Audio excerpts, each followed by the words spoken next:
Хочется рассказать о так называемых народных депутатах.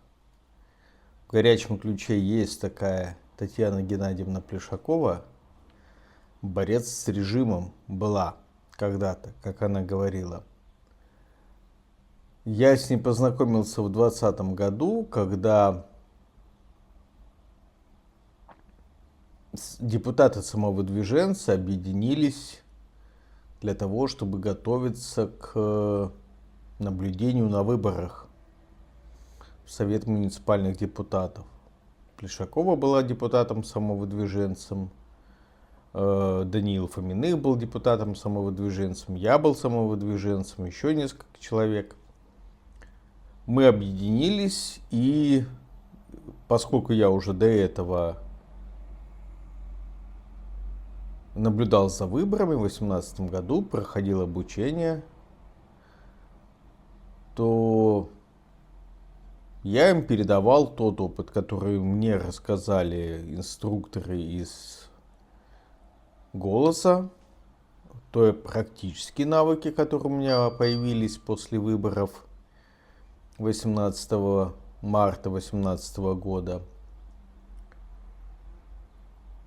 С Татьяной Геннадьевной мы тогда познакомились, участвовали в совместных дебатах, рассказывали о наших планах на улучшение жизни горячего ключа. Это все есть в интернете. Можете поискать эти записи. Они доступны. И, собственно говоря, в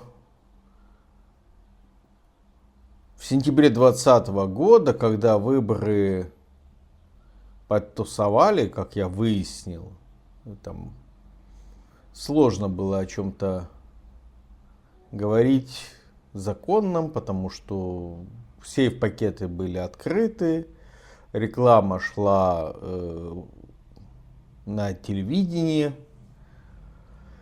Ну, в общем, нарушали все, что могли. После этого, после сентября 2020 года, подавали вместе с Татьяной Геннадьевной коллективные иски об оспаривании результатов выборов в горячем ключе. Как я уже в некоторых других своих видео говорил, на участке во второй школе было допущено прямое нарушение. Чтобы избавиться от меня как от организатора процесса наблюдения за выборами, в нарушении закона меня поставили, согласовали то, чтобы я ходил вместе с выездной комиссией и наблюдал за выездным голосованием. Голоса украли. У меня нет сомнений, что украли в 2020 году. Так вот, Татьяна Геннадьевна оценила мои организаторские способности, оценила то, что я умею доносить информацию людям, учить их, как наблюдать, бороться за наши права. И начала с 2020 года потихонечку обращаться ко мне за консультациями по документам, которые делала администрация, по проектам тех постановлений, которые Совет депутатов выносил. По сути, я превратился во внештатного юриста Татьяны Геннадьевны Плешаковой. В то время она действовала против власти, против беспредела власти. В 2020 году и в 2021 году боролись с планами власти по строительству мусорного полигона в горячем ключе, в смысле мусорного завода. И боролась за ряд других нужных для жителей вопросов, например, за то, чтобы сохранить генеральный план и не лишать жителей права на жилье, не возвращать земли из ИЖС в сельхозназначение, не превращать ИЖС в земли для коммерческого использования. чем были не согласны депутаты весь 2020-2021 год, но в конце концов их нагнули и протолкнули. И заставили принять этот генеральный план.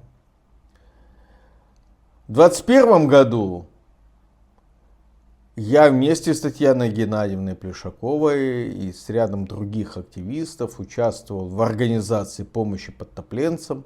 Пригодились связи с тем же Даниилом Фоминых. Вместе с ним мы организовывали помощь жителям улицы Пономаренко в Горячем Ключе, которые были забыты на самом деле властями. Почему-то улица Луговая, Ключевая, все остальные, хотя они находятся в непосредственной близости от администрации, но по непонятной причине о них забыли. Помогали Пятигорской, ну туда я тоже часто мотался, возил туда волонтеров, еду возил, помогал продуктами жителям, ну то есть и был организатором, и был помощником, реально, который ездил, у меня машина там сломалась, чуть в аварию не попал на этой улице Луговой, кажется, полно видео. Я был такой не один, но один из немногих, кто буквально там задавал, так сказать, тон этой помощи. Что жутко не нравилось Белопольскому, главе Горячего Ключа. Но я увидел, что уже в 2021 году различия, разногласия между администрацией и Плешаковой как бы начинают сходить на нет. Ну, например, Плешакова не видела для себя такой проблемы в горящем мусорном полигоне в Горячем Ключе, как мне показалось.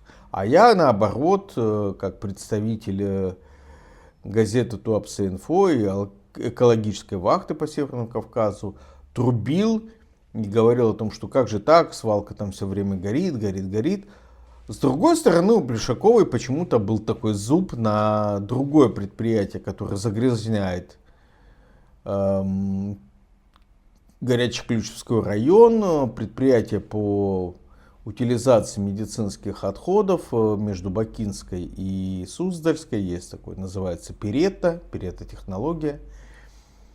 Мы тоже туда ездили со всеми активистами, смотрели, что там делается, о чем есть репортажи в моем YouTube-канале и в Инстаграме. Но вот почему-то Перетту Плешакова не переносила на дух, а там есть еще другое предприятие, похожего типа Вертикаль в Горячем Ключе. Кстати, да, кто думает, что Горячий Ключ прям супер экологически чистый, ну вот имейте в виду, что в непосредственной близости от города имеется то Вертикаль, который непонятно что сжигает, то вот эта вот Перетта технология. А, кстати, Перетта находится как раз по направлению преимущественных ветров, которые дуют в Горячеключевском районе, то есть северо-северо-восточные ветра. Вот. И мы, общаясь с человеком, ты хочешь не хочешь, начинаешь потихонечку его узнавать. Мне стало известно, что Татьяна Геннадьевна частый гость в станице Динской.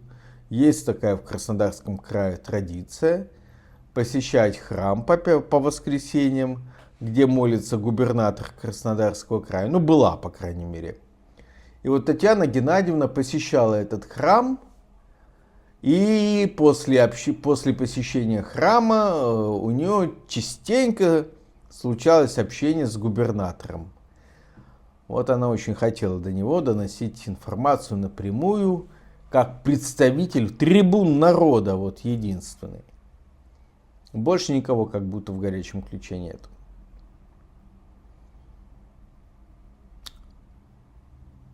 А в 22 году, когда я обнаружил сливы фекалий около завода минеральных вод, чуть не оговорился, Айсберг, Ярославского 139Б, в водоохранной зоне реки Псикупс находится, насосная станция, и из колодца канализации рядом с ней текут фекалии, до сих пор текут.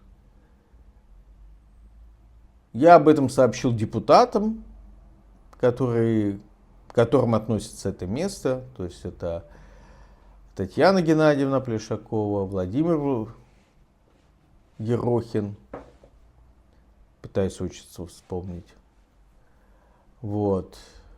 Владимир Андреевич Ерохин, да, прошу прощения, запамятовал, давно не вспоминал. Вот. Я об этом же говорил и депутатам третьего округа, тому же Даниилу Фоминых. Там есть еще отдельный слив на Пономаренко 5, тоже из водоканала, тоже специально сделанный. И как-то вот эта информация о том, что многие годы, как сама Плешакова мне присылала видео, еще 21 года жители снимали, другие, не я тогда еще не знал. Присылала мне видео, что фекалии текут и в 21 году. Ну, как-то это Татьяну Геннадьевну не впечатлило. Типа, ну, что, текут и текут. Хотя это ее округ, хотя это ее избиратели. Вот там вот находится, на Ярославского. Едят рыбу, купаются в реке Псикупс. Но не зацепило ее так это, как, допустим, Перетта по непонятным причинам. Хотя, мне кажется, слив администрации фекалий постоянный в реку Псикупс наносит больший ущерб, чем сжигание. Хотя и то плохо. И самое интересное, что летом, значит, нет, это было в конце мая еще, когда приезжал губернатор, Плешакова, зная о том, что сливаются фекалии, Псикупс до сих пор в мае, когда губернатор приезжал, тоже сливаются. Она выступила и просила губернатора выделить деньги на обеспечение безопасности объектов водоканала. А водоканал, нам замечу, принадлежит администрации Горячего Ключа. И, о чудо и совпадение, ее близкие, ну, скажем, друзья, возможно, бизнес-партнеры, как раз занимаются такой безопасностью. И вот я так понимаю, что она проталкивала свои бизнес-интересы через губернатора, чтобы получилось больше, водоканал получил деньги на реконструкцию защищенности от террористов. Летом 22 года, когда я в СМИ писал о том, что экологическая катастрофа продолжается, Плешакова приехал с неким Сергеем, представителем какого-то там очередного НКО, который занимается безопасностью общественной. Забыл его название, но потом в СМИ появилась информация, что этого Сергея, который занимается безопасностью, неизвестные избили палками в его доме в поселке Курацы-Це. Вот. Ну, видимо, такой специалист по безопасности, что избили. Так вот, она подъехала вместе с этим Сергеем прямо к моему дому на улице Ольховой, который сожгли потом в декабре 22 года. Ну, то есть это было в августе, по-моему. И убеждала меня несколько часов в машине о том, что нет необходимости добиваться привлечения к уголовной ответственности водоканала, его сотрудников, администрацию Белопольского, которых она знала, естественно, что они причастны к этому. Не могли они не знать о сливе, тем более он в нескольких местах был. Она буквально меня убеждала, что нет, зачем ты в СМИ пишешь, все такое. Вот такой вот борец за чистоту. То есть, с одной стороны, она в СМИ пиарится как народный депутат и борцун с режимом. С другой стороны, как я это вижу, в приватных беседах лоббирует интересы каких-то своих близких ей компаний. Ну, в общем, я тогда с ней поговорил, сказал, что окей, принял во внимание точку зрения. Почему принял во внимание? Потому что мне было выгодно и интересно и важно получать сливы от Плешаковой той информации, которая проходит через стены совета. Она мне присылала информацию о том, что рассматривается на заседаниях совета, на группах, на комиссиях. Просила помочь ей подготовить, допустим, и проанализировать изменения к уставу горячего ключа, которые принимались. Принимали всякие документы по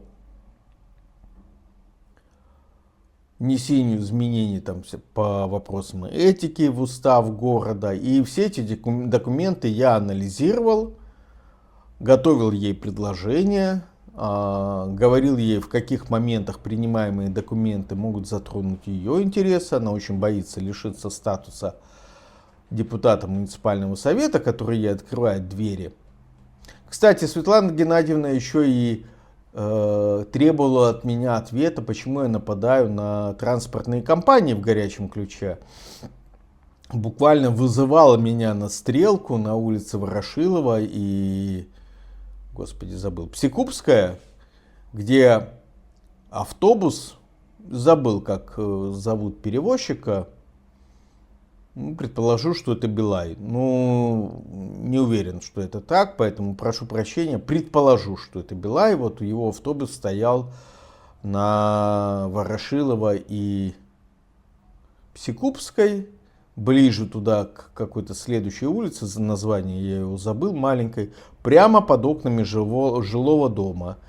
Там автобусная остановка, и почему-то это же место стало стоянкой для автобуса междугороднего вот этого перевозчика. Автобус стоял с работающим двигателем, что прямо нарушает ряд требований к остановочным комплексам. Ну, там есть сроки, на когда он может останавливаться, но не стоять десятками минут и высаживать, забирать пассажиров, ну и так далее.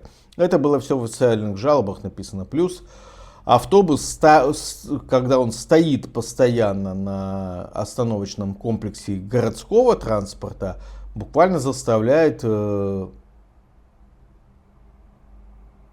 обычные городские автобусы нарушать ПДД, выезжать на встречную полосу, плюс нет видимости на перекрестке. То есть там целая череда нарушений и ПДД, и всего-всего этого. Это я написал в ГАИ, и вот Плешакова меня вызвала на стрелку вместе с представителем этого перевозчика, название которого я не помню. Я помню только одно название, вот, которое я вам сказал, вероятно, неправильно. Поэтому прошу заранее прощения, если я ошибся. Мы там долго рассматривали, я рассмотрел претензии, рассказал о своих претензиях. И, в общем, Татьяна Геннадьевна опять выдвинула мне требование, чтобы я не жаловался, потому что, больше негде-то поставить автобус, хотя, по моему мнению, там было где ставить. И я тогда писал жалобы всяким замам Белопольского с просьбой передвинуть остановку от окон жилого дома, где под окнами, считайте, постоянно стоит работающий автобус, до нежилого какого-то каркаса, ну, видимо, будущего магазина, прямо на углу, на перекрестке улиц. То есть я вижу, что Татьяна Геннадьевна воспользовалась моим желанием помочь жителям горячего ключа. Бесплатно пользовалась моими услугами как юриста, как специалиста в области государственного муниципального управления. Я ей готовил проекты документов, которые она выдавала за свои. И говорил, что у меня есть юристы, которые на меня работают. Можете спросить любого депутата горячего ключа, того же Вартыкяна. Он расскажет, что вот Плешакова козыряла злыми юристами, имея в виду меня. Вот, и выдавала проект этих документов, которые я подготовлю, за свои, за то, что подготовили ей злые юристы. И убеждала меня одновременно перестать жаловаться, ну, как минимум, в тех вопросах, которые ей были невыгодны. Вот такое поведение, в кавычках, народного депутата. А в СМИ Татьяна Геннадьевна борется с разливами фекалий. Хотя на самом деле она меня убеждала как раз меня прекратить эту борьбу. Ну и еще про Татьяну Геннадьевну. В январе 22 года она в моих социальных сетях увидела мою фотографию на улице на свежем воздухе. Тогда снега выпало очень много. С Шевченко, известным политиком российским. Он собирал общественников по краю в Краснодаре для обсуждения наболевших проблем по состоянию на январь 2022 года. Как раз основная тема это как раз был генплан, который тогда принимали и в Горячем Ключе, и в Геленджике.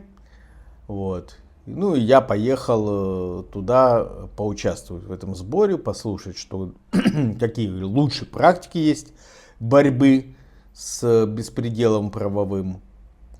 Вот Татьяна Геннадьевна увидела мою фотографию с несколькими людьми и написала на меня жалобу в полицию.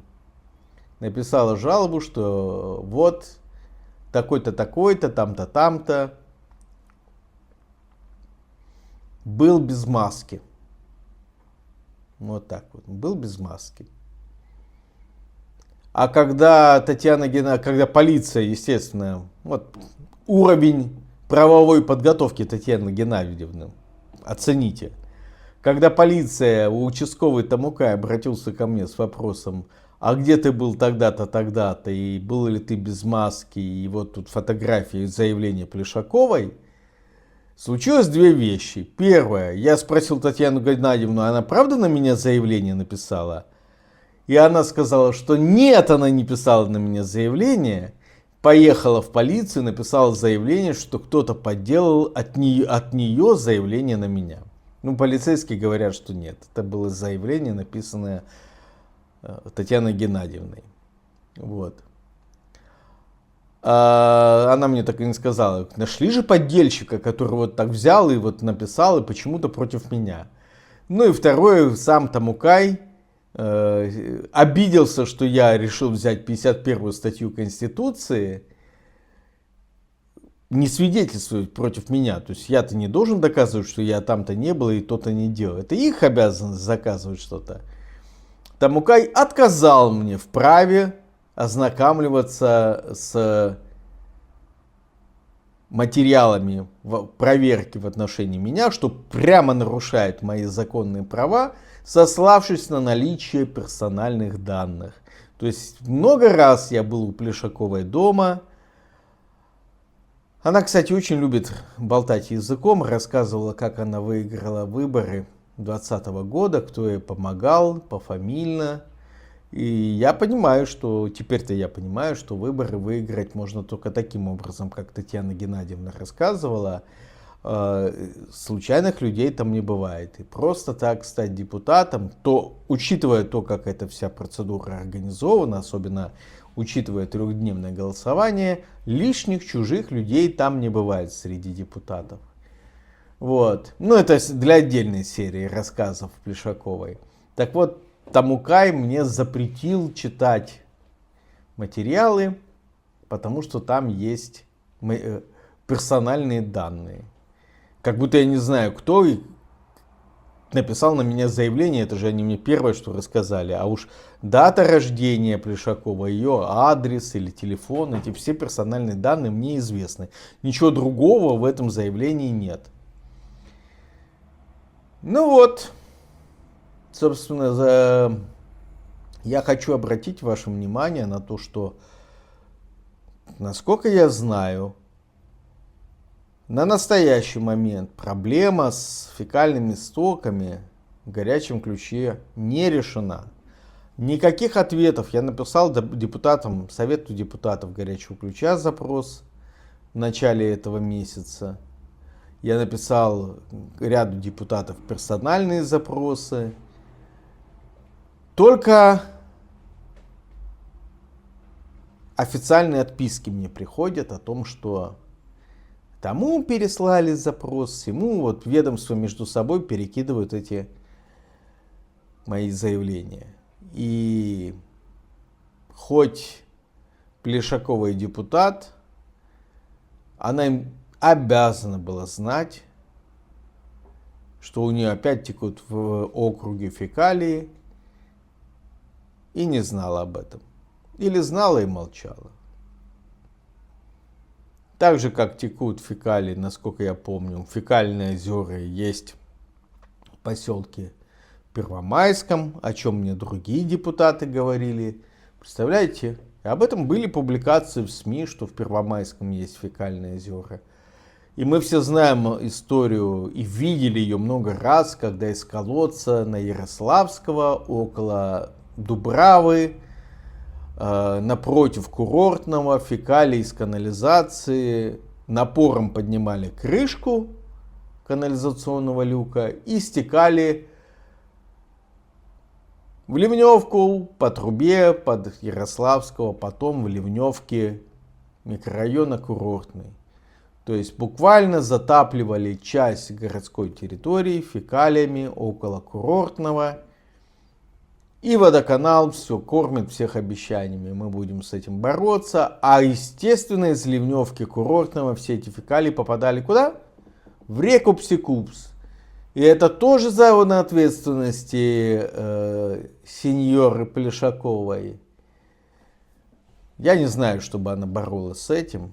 Вот. Ну, вряд ли мне теперь Татьяна Геннадьевна расскажет, но что я точно знаю, что она меня убеждала не привлекать, не добиваться привлечения Белопольского и Французова, и его заместителей в смысле Белопольского, тогда был еще Власов, потом был Черный, и может быть сейчас Черный, и до Французова был Максименко. Вот одно желание было у Татьяны Геннадьевны: давай вот ты как-то будешь мне подчиняться. Почему, Татьяна Геннадьевна, почему все должны вам подчиняться? Почему вы подавляете, буквально настаиваете на том, что все должны только вам подчиняться? Что за желание внедрить мафиозные принципы в общественную деятельность? Сейчас, я так понимаю, Татьяна Геннадьевна вообще молчит, потому что так называемые народные депутаты слились в экстазе, общественники слились в экстазе с администрацией горячего ключа на почве общей любви к войне. А природа отравляется ежедневно фекальными стоками. И если вы не поддерживаете таких независимых журналистов, как я,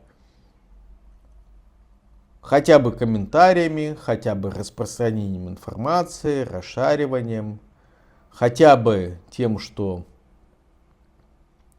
пишите, ставите лайки, ну тогда в ближайшее время заблокируют полностью YouTube, да и если не заблокируют, честно скажу, я потихонечку теряю интерес к тому, что происходит в России.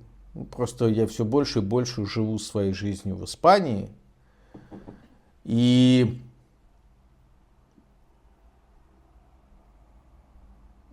теряю связанность. То есть я люблю ту Россию, которую я помню из своего детства, своей юности. Я скорее люблю свои детские воспоминания. Но когда я вспоминаю о полном правовом беспределе, постоянно, с которым я сталкивался, будучи уже взрослым человеком, начиная с 2000 года, скажем так, вот эти последние 25 лет, очень легко вспомнить, чуть ли не помесячно, как я сталкивался с беспределом. И только поддержка независимых журналистов, типа меня, может вам дать шанс отстаивать свои интересы. Потому что на примере депутата Плешаковой вы видите, что она отстаивает интересы только те, которые выгодны ей. И борется она Даже когда очевидно это входит в ее обязанности, бороться, допустим, с разливом фекалий, потому что это ее избирательный округ, четвертый, борется она только там, где ей выгодно. Это мое оценочное суждение. Но, Татьяна Геннадьевна, после того, как вы мне сказали, что я должен отстать от Белопольского, я потерял к вам всякие уважения. Вы человек принципиальный, но вы человек принципиальный в своем зле, в отстаивании того, что делал Пригожин, ЧВК «Вагнер». Вы вот принципиальное, идейное зло, а я борюсь со злом. Все, всем пока.